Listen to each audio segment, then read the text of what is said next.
Bismillah, alhamdulillah, para murid santri, para pemirsa dimanapun berada. Sugeng Rahayu, Assalamualaikum warahmatullahi wabarakatuh. Selamat malam semuanya. Para murid dan santri dan juga pemirsa, ini juga momen pada bulan ini dan tahun ini dalam suasana atau nuansa Agustusan atau rana-rana kebangsaan. Sedikit guru memberi pemahaman atau juga membuatlah satu bahasa sesuai ruang dan waktu dengan nilai-nilai perjuangan kebangsaan ya. Pada video ini guru memberi judul Intel Kebangsaan Negara Kesatuan Republik Indonesia. Para murid, para santri, sedikit ini juga cerita dan momennya juga tepat pada bulan ini adalah bulan Agustus. Untuk sedikit memberi wawasan kebangsaan dan kenegaraan kepada para murid dan pemirsa, tadi guru sedikit menyinggung kalau memperingati jasa-jasa para leluhur kita kok tidak dapat pahala ya. Kalau memperingati negara luar kok berpahala ya, itu satu contoh. Para murid, para santri, sedikit cerita ini. Sejak dulu guru ingin masuk ke ranah negara. Guru masih mempertimbangkan dalam keadaan dan kondisi juga negara ya. Tapi lambat hari lambat laun ada sesuatu hal yang memang tidak bisa dibendung oleh guru ya. Satu contoh di kaset kemarin guru sudah membuat statement bahwa gurumu lagi di sawah, lagi mencangkul. Sawah guru adalah bukan sawah yang ada di petak-petak. Sawah guru adalah suatu bumi Pancasila. Tatkala guru mencangkul artinya diaduk, sudah mulai terjadi. Semoga nanti lebih subur ya. Tapi untuk mencapai kesuburan ada sesuatu yang dibolak-balik, yang buruk ditindih dengan kebaikan. Seperti tatkala petani mencangkul tanah, rumput-rumput yang tidak berguna itu ditanam, di bumi hanguskan ya. Para murid, para santri, banyak manusia bercerita tentang hal misteri-misteri sampai tentang cerita kemarin di YouTube, di TikTok. Tatkala manusia itu melihat jin, di matanya ada jin, ya kan begitu. Tatkala manusia itu melihat jin, di matanya ada jin, kan begitu dalilnya. Tatkala manusia itu matanya melihat wanita, di matanya ada wanita. Tatkala manusia itu melihat berlian, di matanya ada berlian. Apakah benar itu guru? Benar. Karena mata adalah cermin. Yang repot, ada manusia melihat dolar, tapi dia tidak punya uang dolar. Artinya apa? Artinya kalimat-kalimat itu sudah diterangkan guru. Itu adalah kalimat fitnah yang berkepanjangan. Umat mengimani fitnah.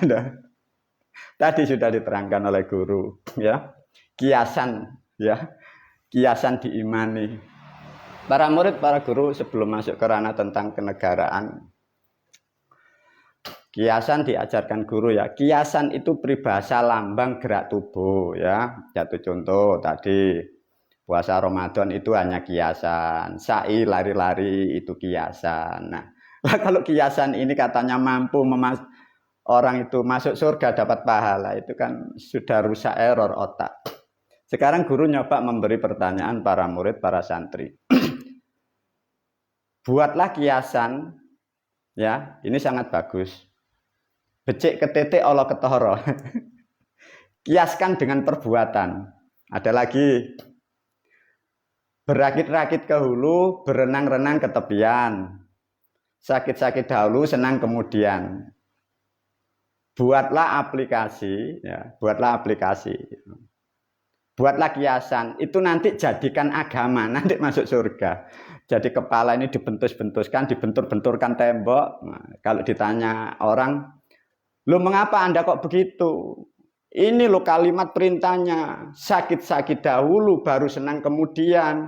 Lah mengapa Anda kok harus begitu? Ini harus disakitin dulu kepala ini. Subhanallah.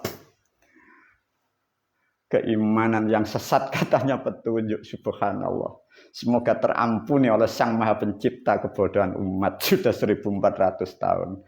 Para murid, para santri masuk ke ranah negara. Semua manusia cerita tentang gaib misteri boleh. Cobalah guru sedikit juga bercerita tentang misteri ya. Kurang lebih tahun 2014 Masehi kemarin ya. Persis di momen malam, jadi tanggal 16 malam 17 Agustus kalau tidak salah tahun 2014 kemarin ya.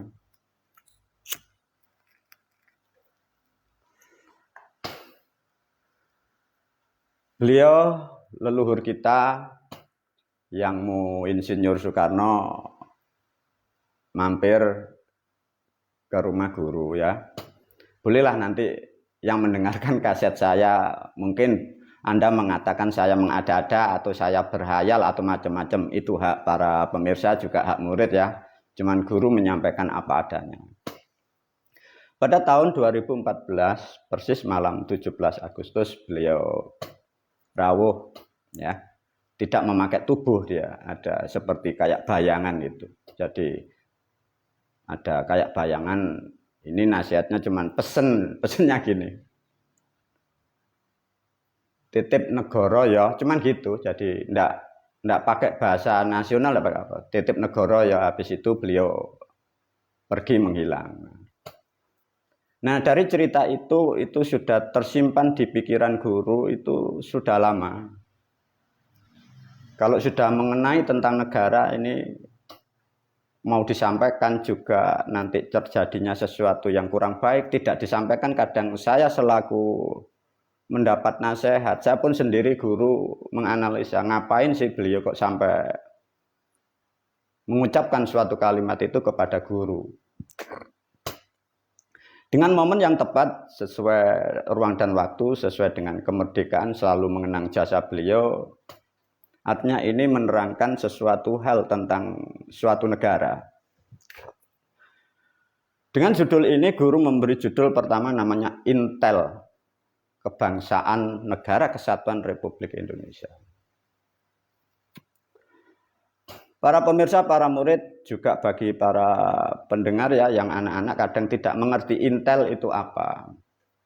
Intel itu kalau bahasa dari luar sana ada yang mengatakan intelijensi, artinya kecerdasan untuk menganalisa ya, kecerdasan manusia untuk menganalisa itu namanya intelijensi. Dari struktur organisasi baik kenegaraan atau militer atau sesuatu hal komunitas, Intel bisa disebut adalah mata-mata sebagai melihat pertama. Jadi melihat pertama itu Intel. Nah, di sini ada judul di video guru Intel Kebangsaan. Artinya begini para murid dan santri juga pemirsa ya. Kita sebagai bangsa negara Republik Indonesia, diajarin guru juga Anda diajak berpikir, dan para pemirsa diajak untuk sampai di mana kecerdasan Anda ya. Melalui video ini saya ajak membaca kecerdasan ya, demi bangsa dan negara. Para murid, para santri, pakai kecerdasan Anda ya. Ada suatu negara atau ada suatu kerajaan. Kerajaan atau negara ini makmur, gemah ripah, lojinawi. Apapun ada di situ, sumber untuk kehidupan, kedamaian, kenyamanan, keberkahan di situ ada. Sehingga banyaklah makhluk dari negara lain selalu menginginkan, mau mengambil, mau mencuri, banyak hal yang menginginkan suatu keadaan negara itu.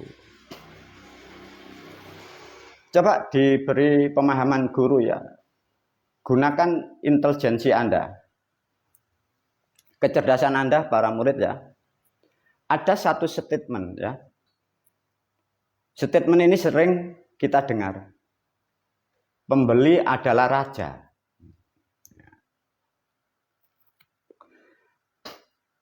Itu statement namanya ya. Pembeli adalah raja. Pertanyaannya, kira-kira kalimat ini dibuat di tahun berapa?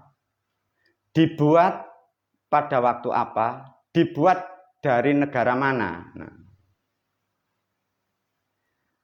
Benarkah kalimat ini di Afrika ada? Benarkah kalimat ini di Arab ada? Benarkah kalimat ini di Inggris ada? Nah, gitu caranya. Bila dianalisa dari suatu kalimat atau bahasa, itu pada waktu negara kita lagi gencar-gencarnya transaksi perdagangan, ekonomi mulai kayak tumbuh. Artinya statement itu dikeluarkan dari negara lain, statement dimasukkan di sini, harapannya apa? Negara lain atau orang lain yang ingin membeli di sini, mintanya dimuliakan, mintanya dihargai, mintanya apapun akan dikabulkan. Karena dia mengeluarkan statement, pembeli adalah raja. Artinya ada sesuatu untuk mempengaruhi pola pikir dari si pedagang itu. Itu tahunnya tidak lama, kurang lebih ya 20 tahun kalimat bahasa itu ada. Zaman Nabi tidak ada. Zaman wali tidak ada, zaman Mojopahit tidak ada. Paham ya? Gunakan intelijensi Anda.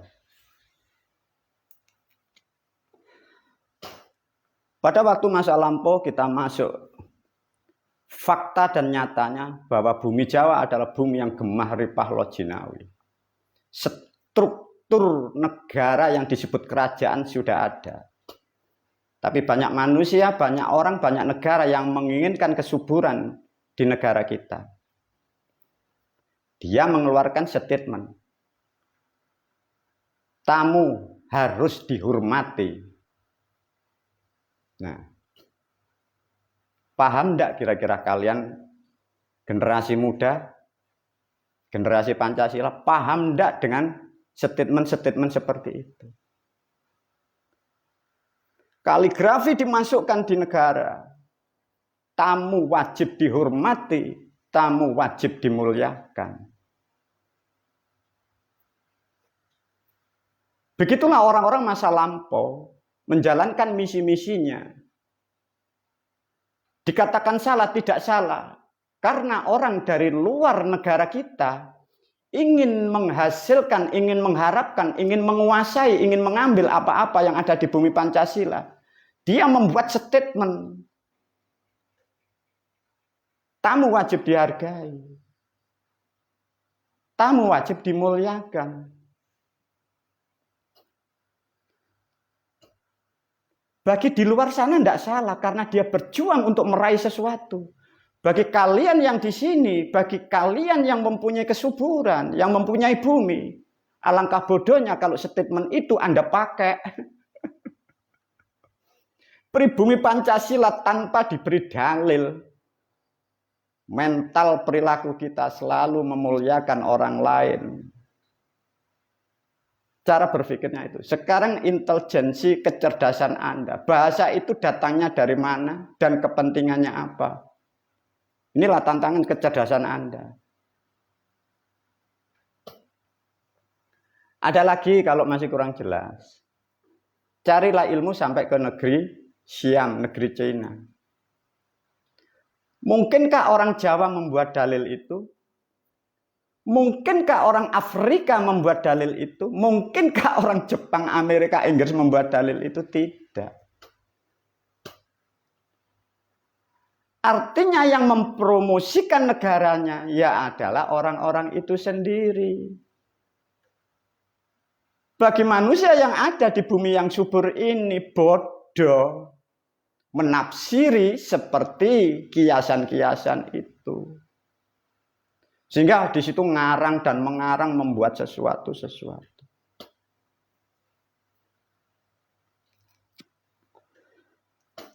Para murid, para santri, sejarah Islam sudah aku terangkan, sejarah leluhurmu sudah aku sudah terangkan banyak hal. Masih ingat enggak kalian dengan video guru yang diulas tentang bangkitnya peradaban di negara kesatuan Indonesia. Diajarkan, diterangkan oleh guru. Pahami mana tuntunan, mana fitnah, mana dogma.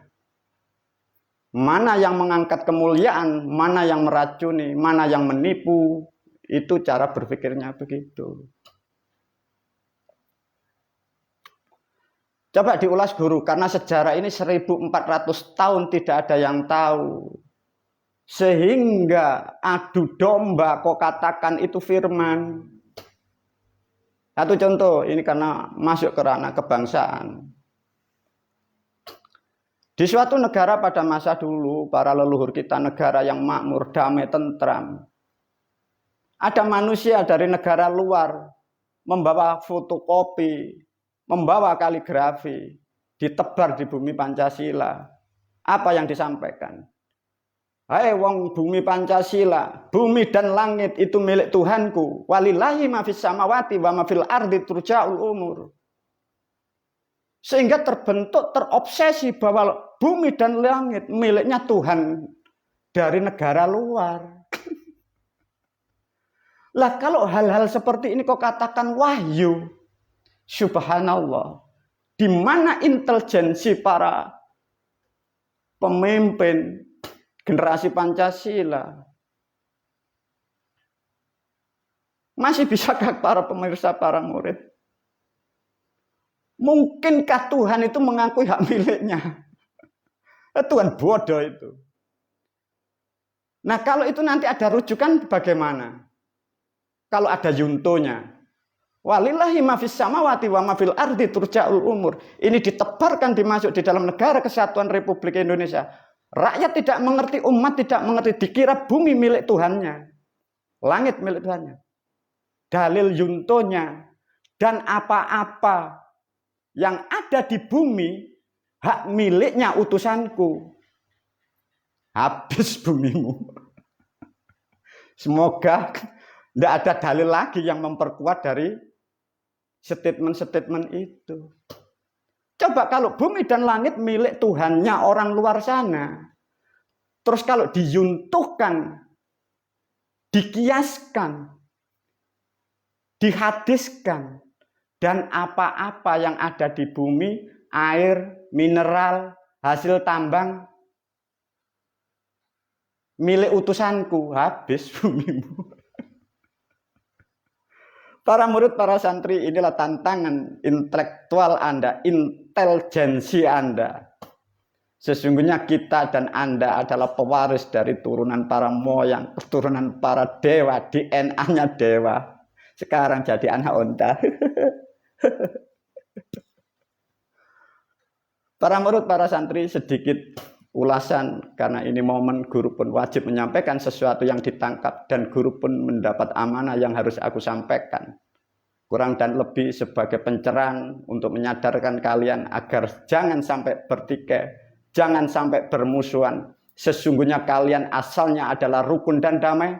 Kalian dipisahkan gara-gara agama dan salah tafsir, kiasan kok imani. Semoga apa yang aku sampaikan menjadi rahmat bagi kalian semua. Wabillahi taufik wal hidayah. Assalamualaikum warahmatullahi wabarakatuh.